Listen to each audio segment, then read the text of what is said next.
So the next notion about categories we are discussing is that of a functor between two categories.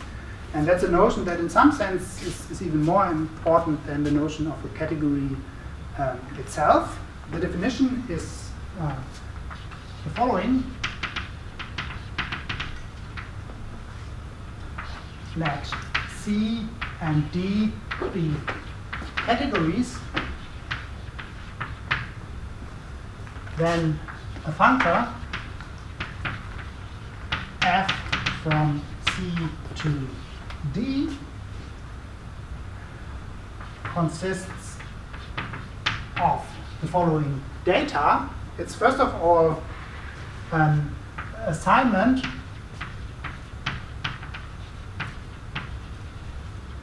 that associates an object f of A to every object A of the category C. So it's an assignment sending an object A in the collection of objects of C to an object f of A in the collection of objects of the category D.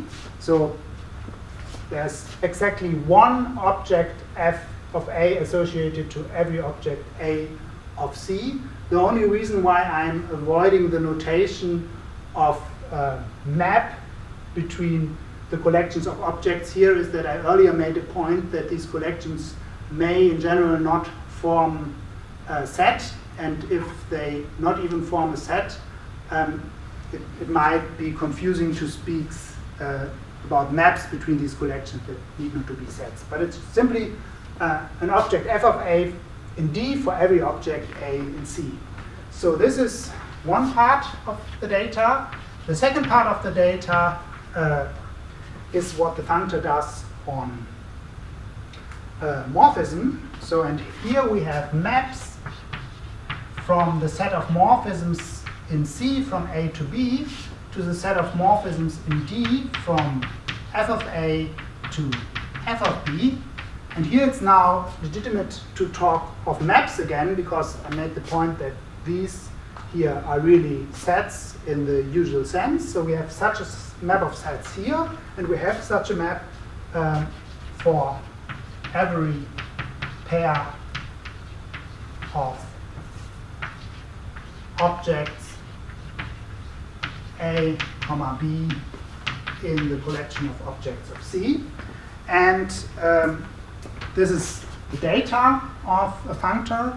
And as in the definition of the category, we now continue with the requirements that we enforce on this data, and this is that it should be compatible with the structure of a category. So we require the following two things, such that on the one hand, F maps an identity morphism of an object A to the identity morphism of the object f of A. So we require this for all objects A in the category C. And the last requirement is that this functor is compatible with the composition laws in the two categories. And this is that if we compose two morphisms G and F in the category C and apply the functor F, then we require that this is the same as applying the functor to each of the two morphisms and then composing them in the same order. So this we require for all composable pairs of morphisms in the category C. So this is the notion of a functor. I'll now discuss the simple observation and a variant of this notion, and then go into the examples again. So the simple observation that I want to make first is that if we have functors f from C to D and G from D to some category E, they compose to a functor G composed with F, and that's then a functor from C to E. That's a very easy observation that follows directly from the definition. And now the next step is to discuss a variant of this functor, of this notion of a functor that almost looks like this definition, but has some tweak in it. It will be confusing at the first point, but it will turn out to be extremely useful in examples, so it would be a weird choice of topics to avoid it. To introduce this variant of a functor, I'll use one more definition. That's yet another way to build a new category from an old one. So this is the following definition. If C is a category, then its opposite category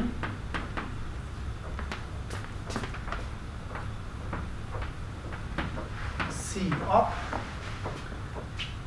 is defined as follows. It has as its collection of objects the same collection of objects as C, but the morphism sets are different, and the definition is as follows. The set of morphisms in the opposite category from A to B, this is the set of morphisms from B to A in the category C. So what we do is we reverse the direction of all arrows, and we think of these morphisms as arrows, and this is why it's called the opposite category. Well, of course, I now haven't yet defined all the structure of a category. I have to specify the composition law for this opposite category, and it's the reversed composition, meaning the following. If I have two morphisms f op from A to B and G op from B to C in our category C op, then I can view them as morphisms f from B to A and morphisms G from C to B in our original category C.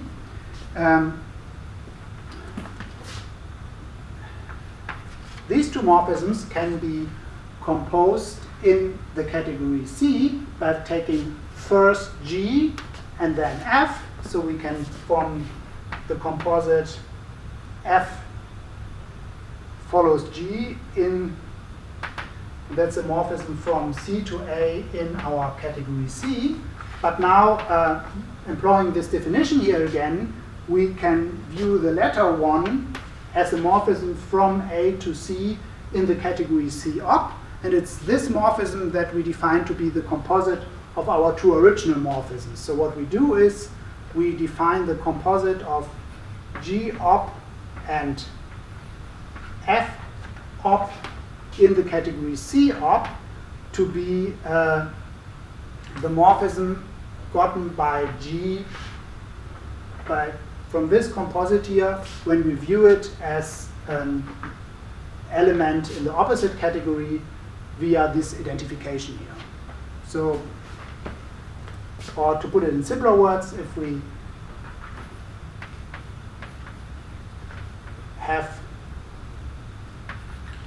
composable morphisms like this, then we reverse the arrows to view them as morphisms in our original category, form the composite there, and reverse the arrows again to view it as morphisms in the opposite category. Okay, so this is somewhat confusing, but now I will reveal why we need this opposite category, and that's the following definition. It says that contravariant functor f from C to D, between two categories C and D, is simply a functor from the opposite category of C to the category D. So this means it's a functor reversing arrows, or to put it, to formulate it even differently, what changes between the definition of a functor and a contravariant functor is that it reverses the order of these two objects and consequently reverses the order of the composition here. So we could also recast this full definition by making these two changes and get an equivalent notion of a contravariant functor. And since there's a risk of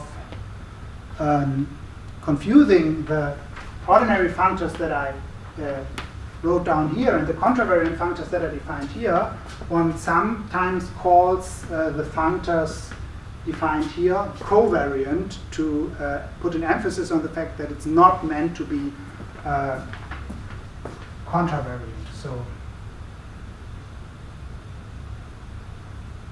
So the functors in the sense defined first are sometimes called covariant to distinguish them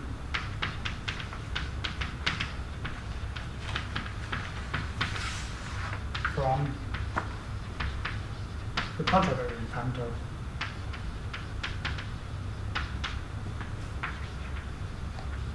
Well, and the reason why we need two types of functors is very simple.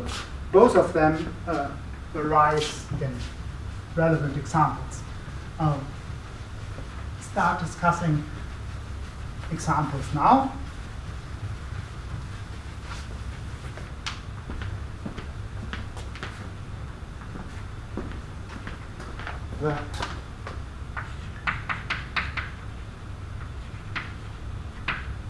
The simplest but most boring example of a functor is the identity functor from C to C that just sends every object to itself, and the identity morphism is an identity map on morphism sets. So this is not a very interesting example. Here's a list of examples of functors that turn already out to be useful. And these are the so-called forgetful functors. So we get a functor from the category of groups to the category of sets that simply forgets structure. So a group is a set with an additional structure. We can forget this additional structure and just remember the underlying set of a group. And the same way, when we have a morphism between two groups, that is a group homomorphism, then we can just remember its underlying map of sets to get a map between the underlying sets. And this way we get a functor from the category of groups to the category of sets. This is a so-called underlying set functor, which justifies the notation U, that is also often called the forgetful functor because it forgets structure. And of course, it's completely analogous to look at the underlying set functor from topological spaces to sets, or at the underlying set functor from k-vector spaces to sets. So this is one class of examples, and it's clear that this list can be extended. More non-trivial example of a functor where it is actually there's something to show when one verifies these properties of the functor is the fundamental group that might be known from a topology course. So the fundamental group, it is a functor from the category of base topological spaces and base point preserving continuous map, and it's a functor from this category to the category of groups. And the fact that this assignment is a functor is sometimes referred to as the naturality of the fundamental group with respect to base point preserving continuous maps. I'll now give an example of a contravariant functor that comes from linear algebra. So when K is a field again, then one can form the so-called dual vector space, sometimes denoted like this. So it's the space of, so it's a vector space of K linear maps from whatever we apply the functor to back to the ground field K. So this is a functor from K vector spaces to itself, and this is an example of a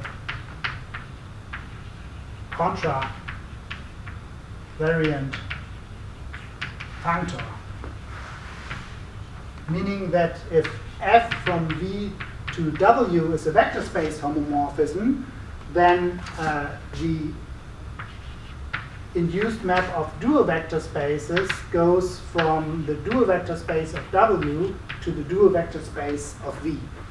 And so this is an incarnation of this definition here.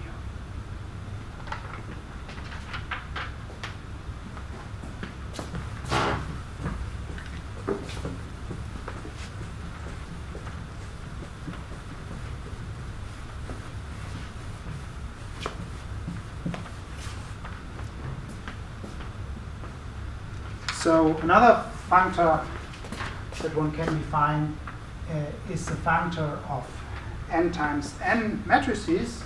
So this is a functor from the category of commutative rings. N times n, you said, you wrote n. Okay, yeah, that's just my notation for n times. Oh, n times n, okay. N times n matrices. Okay.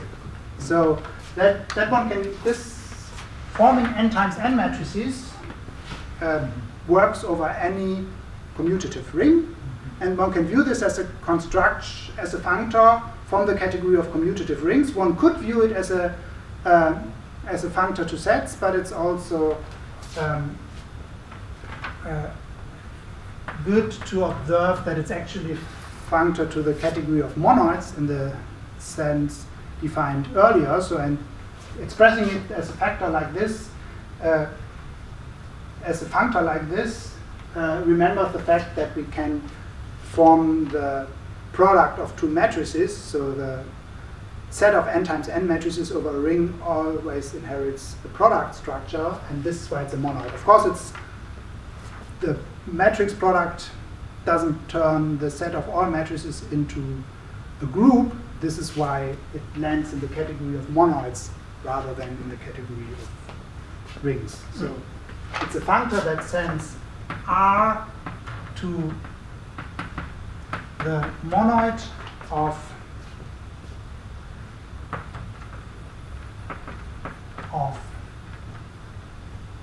n times n matrices over our ring. But here's a question. Yes. So you use the composition to, or matrix multiplication to define this monoid structure. Yes, that's But you can also add matrices. So is it giving me a ring if I look at both addition and multiplication? Well, you start with commutative rings, right? Ah.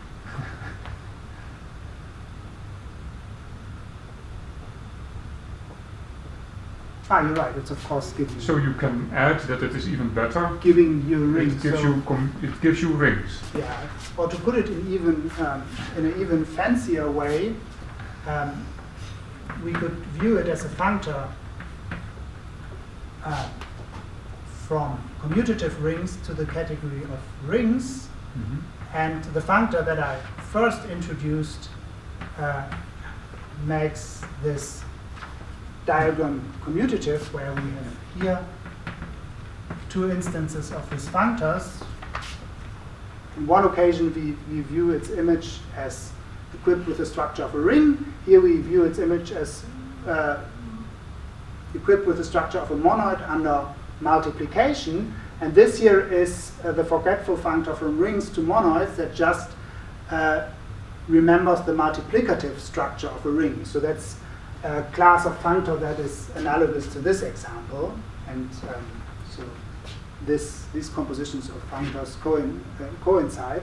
The reason why I was emphasizing the monoids here in the first place is that we will come back to this example later, but then we will only make use of the monoid structure here.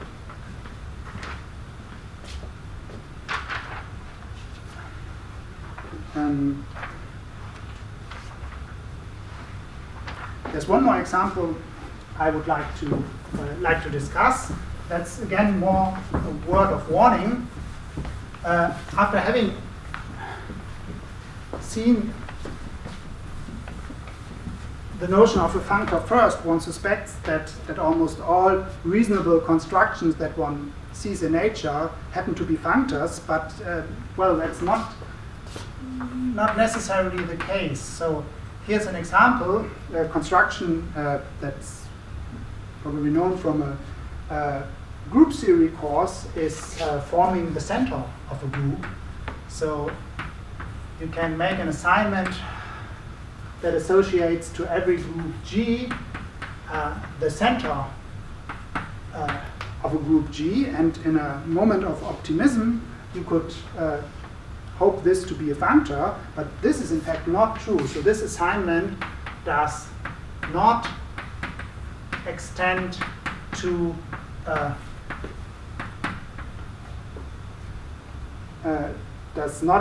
functor, and the reason is that this assignment is not compatible with the composition of morphisms. Maybe the most basic example to see this is the following. You can take the cyclic group of order 2 and map it to the symmetric group on 3 letters, which is a group with 6 elements, by sending the non-identity element here, say, to the transposition that transposes the elements 1 and 2. This doesn't really matter. Well, and then you can take, so it's not really important to which element you go, and then you can take the quotient of the symmetric group by its subgroup with 3 elements, again giving you a copy of the cyclic group in order 2. And now the point is that the center of C2, well, this group is commutative, that's C2 itself, but the center of the group S3, that's the trivial group. But it's also true that the composite of these two homomorphisms here is the identity, simply because it sends the non-unit element here to non-unit element here. So if we call them I and P, we have this, that P composed with I is the identity. But if center were a functor, we would now have this would lead to the contradiction that on the one hand, it should preserve the identity of C2, which we get when applying it to this composite here.